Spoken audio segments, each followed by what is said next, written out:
할렐루야. 오늘도 하나님의 사랑과 은혜가 우리 가운데 풍성히 넘치기를 소망합니다.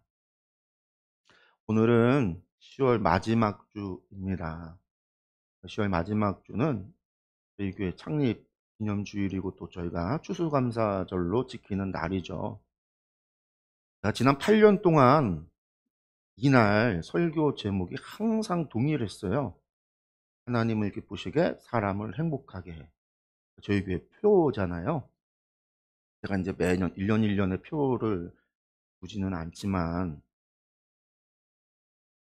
표라기보다는 이제 주보 겉면에 나오는 문구나 말씀, 그게 뭐 표 대신 말씀을 한 해 동안 들어가고 교회 자체의 표로 하나님을 기쁘시게 사람을 행복하게라고 하는 것을 제가 교회를 세우면서 세웠고, 그래서 이 창립기념일이 되고 추수감사절이 되는 이날이 되면 항상 이 제목으로 이 표로 설교를 해왔는데요. 근데 오늘 제목을 바꿨어요. 9년 만에 처음으로 이날 설교 제목을 바꿨습니다. 하나님을 기쁘시게 사람을 행복하게가 아니라 하나님으로 기뻐하라 라는 제목으로. 하나님을 기쁘시게 하고 하나님으로 기뻐하라. 그러면 사실 되게 보면 별로 달라진 것 같지는 않잖아요. 이게 이제 조사가 조금 바뀐 것 뿐이잖아요. 그런데 그 의미를 생각해 본다면요, 엄청난 차이가 있습니다. 하나님을 기쁘시게라고 하는 말은요, 우리가 하나님을 위해서 무엇인가를 함으로 하나님을 기쁘시게 하는 것을 말하는 거죠. 우리의 어떤 행위의 결과가 하나님의 기쁨이 되어야 한다라는 말이에요. 가장 쉬운 방법은 하나님께서 기뻐하는 일을 우리가 하면 되는 겁니다. 여기서 기쁨의 주체는 하나님이세요. 하나님을 기쁘게 하기 위해서 나의 기쁨은 없을 수도 있는 거죠. 내가 안 기뻐할 수도 있어요. 한마디로 말해서 부모의 기쁨과 만족을 위해서 아이들이 막 공부를 열심히, 좋은 학교를 가기 위해서 공부를 열심히, 부모는 기뻐하는데 아이들은 힘들어하고, 그러다가 어떻게 해요? 막 자살하는 일도 벌어지잖아요. 안타까운 일들도 벌어지잖아요. 그러니까 기쁘시게 한다라고 하는 거에 주체가 누구냐라고 할 때, 여기서 주체는 하나님이시다라는 거예요. 우리는 애쓰고 노력해서 하나님께서 기뻐하도록 해야 한다. 그러면 사명에 조금 더 초점이 맞춰져 있는 그런 거죠. 근데 반면 하나님으로 기뻐하라라는 말은 뭘까요? 하나님을 통해서 우리가 기뻐하는 거예요. 기쁨의 주체가 우리 자신이 되는 거죠. 내가 하나님을 생각하는 것만으로 내가 기뻐하는 거. 십자가만 바라봐도 감사가 넘치고 감동이 몰려오고 기쁨이 넘치는 거. 내가 무엇인가 애쓰고 노력해서 하나님을 기쁘시게 하는 것이 아니라 하나님께서 행하신 어떤 사랑과 어떤 일로 인해서, 그러니까 하나님의 사랑과 은혜로 말미암아 내 안에 기쁨이 넘쳐나는 것, 그걸 말하는 겁니다. 이러면 하나님을 기쁘시게 하는 것보다 하나님으로 기뻐하는 게 훨씬 좋겠죠. 하나님을 통해서 기쁨의 삶만 살고 싶잖아요. 하나님을 기쁘시게 하기 위해서는 우리가 애쓰고 노력하는 것은 힘드니까 하나님으로 인해서 하나님이 애쓰고 노력해서 내가 기뻐하는 삶을 사는 게 좋아 보이잖아요. 근데 여러분들, 이 둘은요 서로 분리된 것이 아닙니다. 하나님을 기쁘시게 하기 위해서는요, 먼저 우리가 하나님을 통해 기쁨을 맛봐야 하는 거예요. 우리가 먼저 기뻐하고 그 기쁨으로 인해서 하나님을 기쁘시게 해야 한다라는 말이에요. 즉, 내 안에 있어서 그 기쁨으로 말미암아 그 기쁨이 넘쳐 하나님을 기쁘시게 하는 거예요. 그런데 그게 하나님께서 원하시는 겁니다. 우리가 어떠한 의무감이나 책임감으로 하는 것이 아니라, 억지로 등 떠밀려서 하는 것이 아니라, 그것이 명령이고 그것이 율법이고 그것이 의무이기 때문에 억지로 행하는 것이 아니라, 나는 하기 싫은데, 나는 기쁨이 아니라 나에게 있어서는 그것이 고통이고 나에게 있어서는 그것이 짜증나는 일이고 나에게 있어서는 그것이 불평이고 불만이고, 그 상황에서 하나님을 기쁘시게 하기 위해서 애쓰고 노력하는 그게 아니라, 내 안에 기쁨이 넘치고 감사가 넘치고 사랑이 넘쳐서 자연스럽게 이것을 주체하지 못해서 이것을 통해서 하나님도 기뻐하셨으면 좋겠다라는 마음이 내 안에 나와서 이것으로 하나님을 기쁘시게 하는 거예요. 근데 여러분 우리들의 삶 속에 하나님으로 인하여 기쁨이 지금 넘치고 계십니까?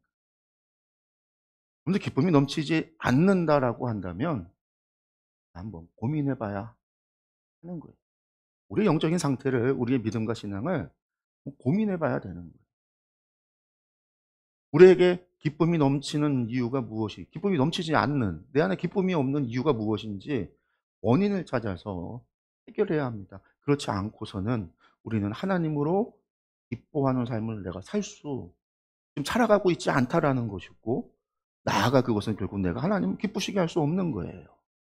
하나님을 기쁘시게 하는 것이 나에게 있어서는 기쁨과 감사의 응답이 아니라 억지로 행하고 있는, 의무감으로 행하고 있는 종교적 의무를 하고 있다라는 거예요. 하나님과 나와의 관계가 지금 그러한 관계에 어긋나 있다라는 이야기인 거죠. 그럼 여러분들 어떻게 하는 것이, 어떻게 해야, 왜 우리에게 기쁨이 넘쳐나, 기쁨이 넘쳐나는 이유는 뭘까요? 반대로 내 안에 기쁨이 넘쳐나지 못하는 이유는 뭘까요? 그러니까 이제 이것에 대해서 한번 생각을 해봐야 돼요. 기쁨이 넘쳐나는 이유보다 기쁨이 넘쳐나지 못하는 이유는 뭘까? 나에게서 찾을 수도 있고, 혹은 하나님께서 외부에서 찾을 수 있어요. 하나님께로 찾을 수 있어요.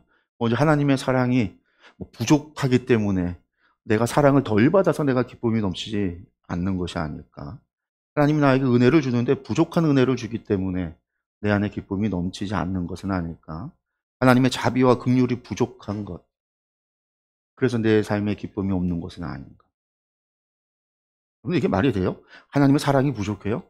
하나님의 은혜가 부족합니까? 하나님의 자비와 긍휼이 부족합니까? 그래서 정말 내 삶에 기쁨이 없는 걸까요? 하나님께서 나의 말을 듣지 않아서 내가 기쁨이 없는 겁니까? 내가 기도하는데 하나님이 응답하지 않아요. 침묵하고 계세요. 내 요구를 들어주지 않아요. 내 소원을 들어주지 않아요. 그러니까 내 기쁨이 없는 거예요. 남녀 간의 관계에서 내가 무엇인가를 요구하는데 상대편이 들어주지 않으면요, 삐지잖아요. 기뻐하지 않아요. 화가 나요. 그럴 수 있어요. 그게 지금 하나님과 나와의 그런 관계일까요? 이렇다라고 한다면 이상하죠. 그러나 이 상황에서 이게 맞다, 네, 맞습니다라고 하면 이건 정말로 문제가 있는 거예요. 그럼 하나님은 사랑이 부족한 거고, 하나님은 능력이 부족한 것이 되니까, 하나님은 은혜도 부족하고, 하나님은 자비도 부족하고, 하나님은 긍휼도 부족하고, 하나님은 나를 별로 사랑하지 않는 것이 되니까, 그렇게 주장하는 것과 같으니까. 근데 여러분, 이것은요, 우리를 위하여 독생자까지 내어주신 하나님을요, 모독하는 거예요. 하나님은요, 우리가 죄인 되었을 때 독생자를 주시기까지 우리를 사랑하심을 증명하셨단 말이에요. 어떻게 더 사랑해요?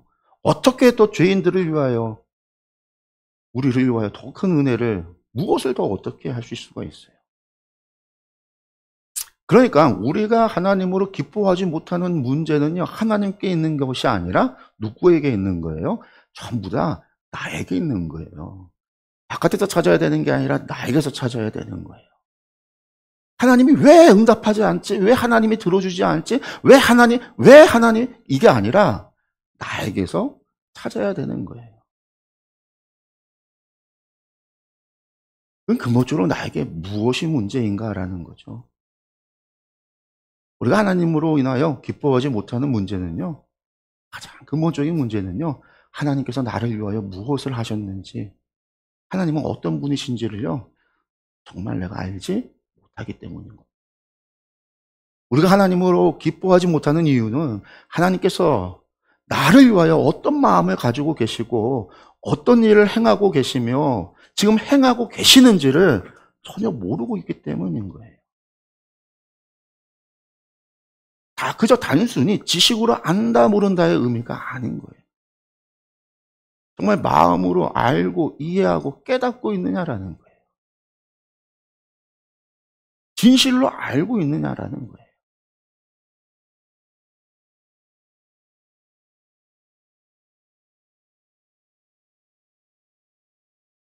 말라기 성경에 보면, 구약의 마지막 성경인 말라기에 보면 하나님께서 그러잖아요. 내가 너희를 사랑했다. 그랬더니 이스라엘 백성들이 뭐라고 대답했다라는 거예요? 하나님이 언제 우리를 사랑했습니까? 몰랐다라는 거예요. 하나님이 사랑하신 거를 몰랐다라는 거예요. 부모 자식 간에 싸울 때 그 얘기 하잖아요. 엄마가 나한테 해준 게 뭐가 있어? 아빠가 나한테 해준 게 뭐가 있어? 이게 엄마가 아빠한테 마음에 대못을 박는 이야기잖아요. 얼마나 많은 희생을 했는지. 사랑하기 때문에 전혀 모르잖아요. 물론 학교에서 들어서 알죠. 어버이 사랑, 노래하고 뭐 지식으로는 알아요. 근데 나중에 그 나이가 돼서 자식들 놔보고 내가 그 위치에 가봐야 알잖아요. 이해하게 되잖아요. 지식으로 아는 게 아니라 정말로 내가 그것을 이해하고 마음으로 깨닫게 되어져야지 아는 거예요. 성경은요, 이것을 야다라고 그랬어요. 안다. 그냥 지식으로 아는 게 아니라 야다, 히브리어로 야다라고 하는 말은요, 단순한 지식, 머리로 아는 게 아니라 내가 이것을 경험하고 겉핥기가 아니라 내가 깊이 그 속까지 온전히 이해하고 깨달아 알 때 그것을 야다라고 그랬어요. 하나님께 대한 이러한 알미 이루어지면 반드시 결과가 나타나는데 그 결과가 무엇이냐? 하나님을 야다, 하나님을 알게 될 때 나타나는 결과가 뭐냐? 그게 경외라는 거예요.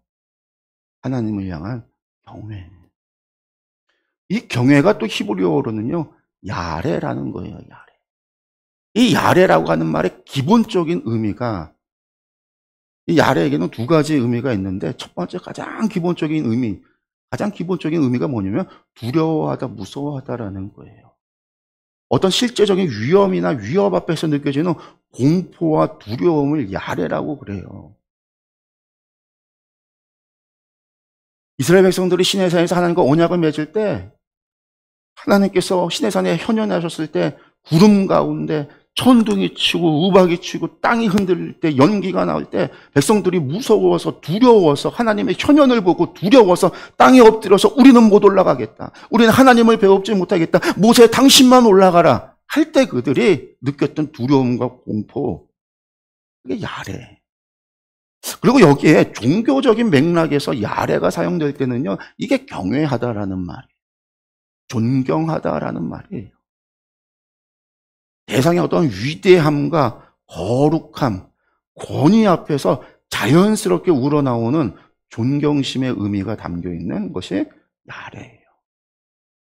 그러니까 이 하나님을 경외하다라고 할 때는요, 이 야레에는 이러한 두 가지 이중적인 의미가 포함된 거죠. 그리고 시편 76편 7절 말씀을 보면은요, 오직 주만 경외할 것이라. 주께서 한번 노를 바라실 때 주의 목전에 누가 서리이까. 여기서 말하는 경외는요, 뭐예요? 하나님의 노를 바라실 때 두려움인 거죠. 하나님의 심판 앞에서 나타나는 두려움을 이야기하는 야레. 이 심판의 두려움 앞에서 주만 경외할 것이다라고 고백하고 있는 거죠. 반면에 시편 33편 18절 말씀을 보면은요, 여호와는 그를 경외하는 자, 곧 그의 인자하심을 바라는 자를 살피사라고 하고 있어요. 여기서 경외는요, 종교적인 의미로 사용하고 있어요. 존경, 그러니까 경외, 종교적인 의미니까 경외 혹은 존경의 의미인 거죠. 하나님의 그의 인자하심을 바라는 자, 하나님의 사랑을, 헤세드를 바라는 자를 살핀다. 그런데 여러분, 하나님은 정말 아는 사람, 하나님의 마음으로 하나님을 이해하고 하나님을 깨닫게 될 때 하나님을 경외하게 된다라는 거예요. 그래서 잠언서에서 뭐라고 했어요? 여호와를 경외하는 것이 지식의 근본이다. 지식의 근본이라는 거예요. 하나님을 알게 될 때, 참된 지식을 알게 되어지면 하나님을 경외할 수밖에 없다라는 거예요. 지식의 근본이 경외라는 거예요. 그리고 하나님을 경외하게 되면 하나님을 섬길 수밖에 없는 거예요. 그 권위 앞에, 하나님의 그 위대하심 앞에서 하나님을 섬길 수밖에 없는 거죠. 그래서 인간의 본분이 뭐예요? 하나님을 경외하는 거죠. 그런데 이 섬김이 의무감이나 책임감으로 명령이기 때문에 억지로 해서는 안 된다라는 거예요. 이것을 하나님께서 원하시는 바가 아니다. 하나님의 마음과 뜻이 아니다라는 거예요. 하나님은 그것을 위해서 독생자까지 내어주신 것이 아니다라는 거예요. 우리가 하나님의 사랑을 알고 은혜를 알고 그 구원의 기쁨을 알아서 우리가 기뻐하며 하나님을 섬기고 공포와 두려움이 아니라 하나님을 향한 사랑과 존경으로 하나님을 경외하여 섬기기를, 하나님으로 인하여 우리가 기뻐하는 인생이 되어지고 하나님으로 인하여 감사하는 인생이 되어지고 하나님으로 인하여 사랑이 넘쳐나는 인생이 되어져 하나님으로 기뻐하며 하나님으로 감사하며 하나님을 사랑하는 인생, 그렇게 하나님의 백성이 되기를 하나님은 원하신다라는 거예요. 그리고 나아가 그러한 우리가 하나님께 받은 사명을 기쁨으로 감당하는 거죠. 하나님께서 좋아하고 기뻐하시는 일을 우리가 기쁨으로 감당할 때 하나님도 기뻐하시는 거예요. 성경의 사람들은요, 하나님을 알게 되자 하나님을 경외했습니다. 그리고 나아가 하나님을 섬겼죠. 그들의 삶은요, 그래서 기뻐하는 삶이 됐어요. 하나님으로 기뻐했습니다. 세상의 다른 것으로가 아니라 하나님만으로 기뻐했습니다. 그렇게 그들이 소망하는 것도 세상의 헛된 것을 구하지 않고 오직 하나님으로 기뻐하는 인생이 되기를 소망합니다. 하나님과 함께하기를 소망하고 하나님의 전에서 영원히 살아가기를 소망하고, 그러한 신앙이 하나님께서 바라는 신앙이죠. 바로 그러한 신앙을 우리에게 가장 잘 보여준 사람이 누구냐? 바로 다윗 왕이에요. 오늘 우리는요, 다윗 왕의 시편을 읽었어요. 너무나 유명한 시편 23편이죠. 다윗이 어릴 적 양을 치던 경험에 빗대서 자신의 인생을 노래하며 자신의 평생의 소원을 고백한 시입니다. 그의 인생이 늘 형통하기만 하지 않았어요. 그가 늘 성공 가도만 걸은 인생이 아니었단 말이에요. 그러나 그는요, 하나님으로 기뻐하는 인생을 살았어요. 여러분들, 그가 그러한 인생을 살 수 있었던 이유는요, 그는요, 하나님이 어떤 분인지를요, 알았기 때문이에요. 야다했다라는 거예요. 하나님을 인격적으로 만나고, 그가 머리로 지식으로만 하나님을 알았던 것이 아니라 그가 마음으로 하나님을 알고 이해하고 깨달았기 때문이에요. 그러면 그가 만난 하나님, 그가 알고 깨달은 하나님은 어떤 분이십니까? 오늘 시편 23편에서 다윗은요, 여호와 하나님을 한마디로 말해서 나의 목자시다라고 고백하고 있어요. 그러면 내게 부족함이 없고 그가 나를 푸른 풀밭에 누이고 쉴 만한 물가로 인도하신다라고 고백합니다. 성도 여러분, 이것이 다윗이 알고 깨달은 하나님이십니다. 그의 믿음의 신앙 고백인 거예요. 다윗 왕은요, 목자로서 하나님의 사랑을, 그가 받은 하나님의 사랑을요, 두 가지로 표현해요.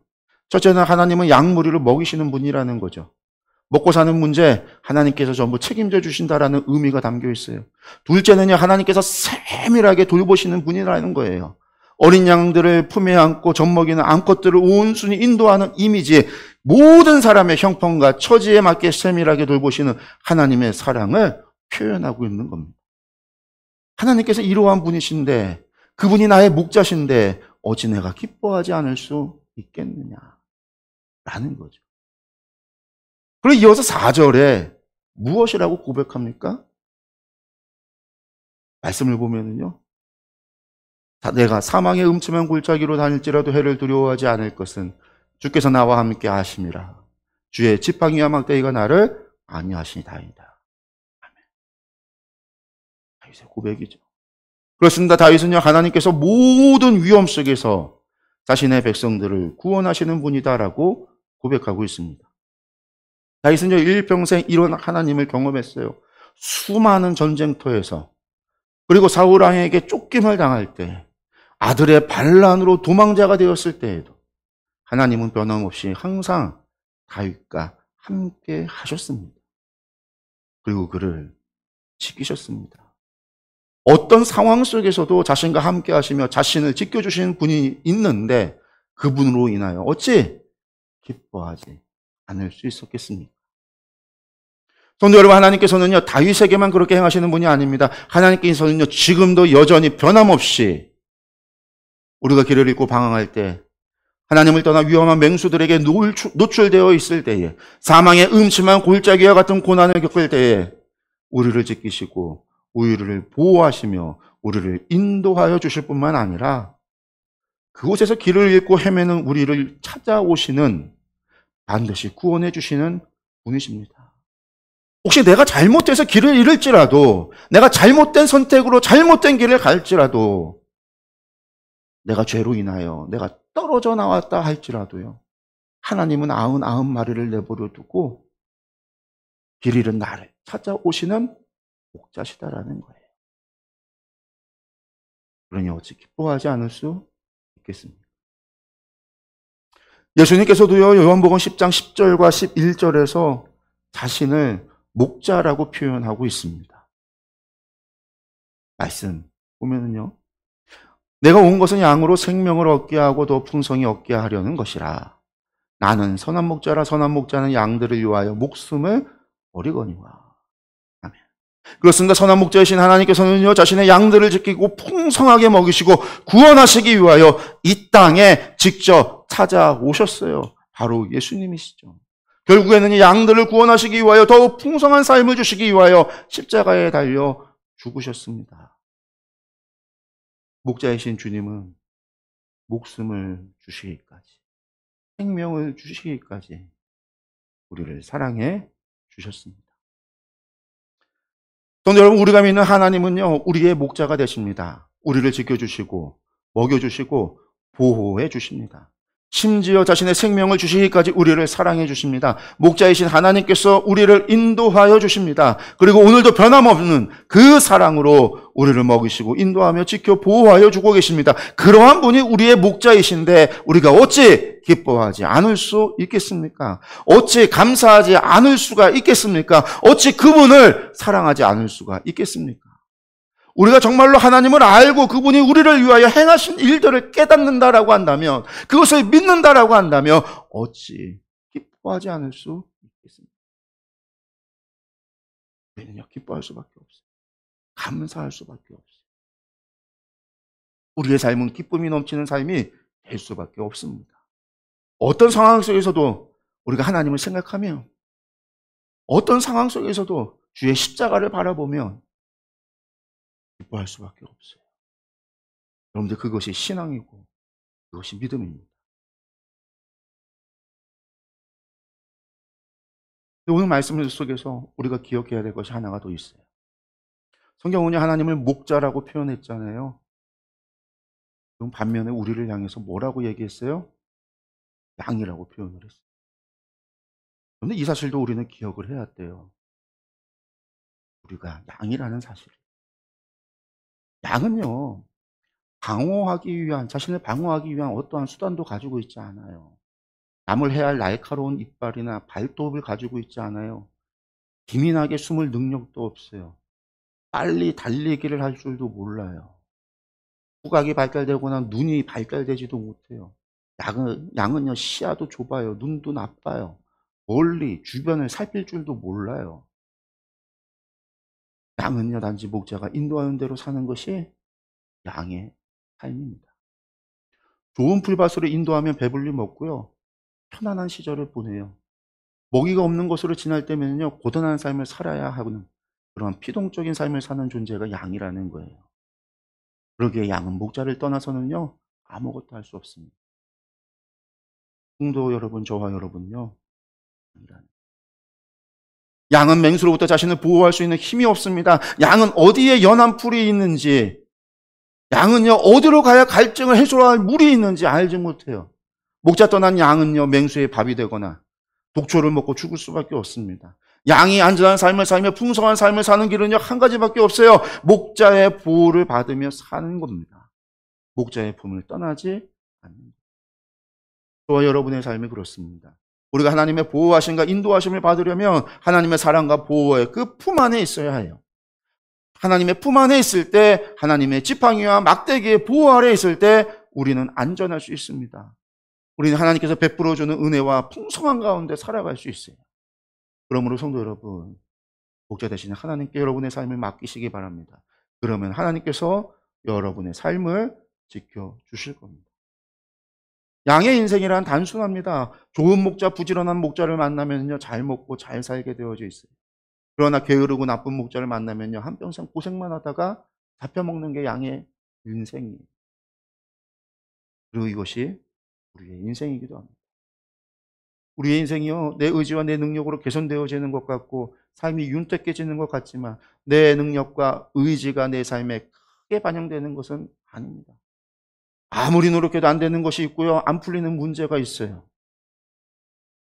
몇 년 전에 있었던 코로나19와 같은 큰 재난과 같은 일들은요, 우리 의지, 내 능력으로 어떻게 할 수 없는 일이에요. 세상에 가짜 목자를 따른다고 하여서 이러한 문제를 해결할 수 있는 것도 아닙니다. 우리의 좋은 목자 되시는 주님의 품 안에 구할 때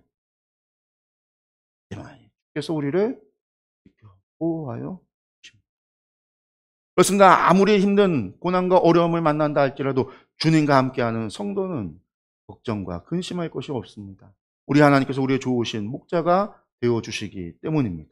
그러게 우리는요, 부족함 없는 삶을 살아갈 수 있습니다. 더 이상 좋을 것이 없는 삶을 살게 됩니다.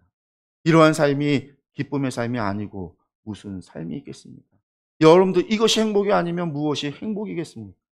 이것이 우리가 받은 은혜이고 사랑이 아니라면 무엇이 은혜고 사랑이겠습니까? 성도 여러분, 우리는요, 이미 넘치는 사랑과 넘치는 은혜와 넘치는 기쁨과 넘치는 행복 가운데 있습니다. 이것을 알고, 이것을 이해하고, 이것을 깨달을 때만이 우리는 하나님으로 기뻐할 수 있어요. 이것을 이해하고 이것을 깨달는 것. 그런데 이게 진리예요. 그래서 진리가 너희를 자유롭게 한다라고 하는 말은요, 이것을 알게 될 때 우리는 어떤 상황 속에서도 감사할 수 있고요, 어떤 상황 속에서도요 기뻐할 수 있고요, 어떤 상황 속에서도요 하나님께 찬양을 드릴 수 있어요. 어떤 상황 속에서도 진실된 예배를 하나님 앞에 드릴 수 있는 거예요. 시편의 기자가 그 참담한 힘들고 어려운 고난과 죽음의 문턱에서도 하나님을 찬양하고 노래했듯이 바울과 실라가 빌립보에서 감옥에 갇혀서 그 감옥에서 하나님을 찬양할 수 있었던 것처럼, 스데반이 돌 맞아 죽는 그 순간에도 하나님 보좌를 바라보며 기뻐할 수 있었던 것처럼,